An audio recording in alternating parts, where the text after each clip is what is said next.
officials say they've smashed an Iranian plot to bomb Saudi Arabia's ambassador in Washington with paid help from a Mexican drug cartel. And one of the suspects was living right here in Central Texas. Manssor Arbabsiar, a U.S. citizen with an Iranian passport, was arraigned in Manhattan today. He has a Pflugerville address. A co-conspirator named in the indictment has not been caught. U.S. investigators say they offered to pay $1.5 million to a member of a Mexican drug cartel who turned out to be working undercover for the U.S.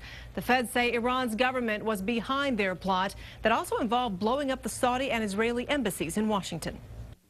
And though it reads like the pages of a Hollywood script, the impact would have been very real, and many lives would have been lost. KXAN's Doug Shoup went to the address Arbabsiar listed on his driver's license and joins us live from that Pflugerville neighborhood. Doug?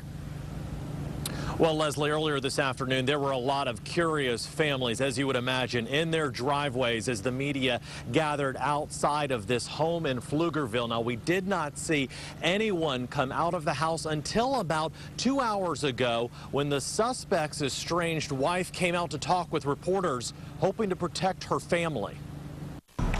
Outside the two-story home decorated for Halloween, neighbors worry about something much more frightening. To know that it's this close to where I live, it's frustrating. It's upsetting. According to DPS, Manssor Arbabsiar, one of the men allegedly behind an ambassador assassination and embassy bombing plot, listed this home as his address.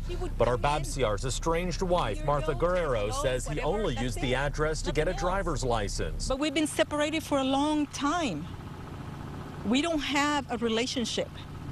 We don't have anything to do with each other. Guerrero says she doesn't believe the charges against her ex, says he only stopped by every once in a while to see his kids, and she worries what the media attention is doing to her family. This is going to jeopardize our jobs, our lives, the neighbors.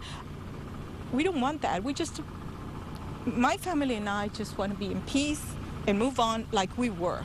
We don't have absolutely nothing to do with this. But neighbors say they saw Arbabsiar just weeks before his arrest last month and say whenever he was in town, he acted strangely.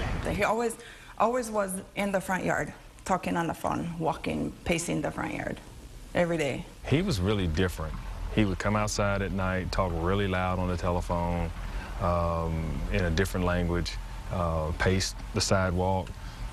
Smoke cigarettes. They say their attempts to be neighborly with him and others in the home got nowhere. Usually when they're out of the house, they'd never say hi. They quickly go inside the house, come out, so really to themselves. Although there is concern and curiosity in the neighborhood, there's also courage and relief. Praise God that they found him, before anything could happen. You can't stop people from doing, heinous acts, but I'm not gonna, sit around and be handcuffed or held hostage out of fear.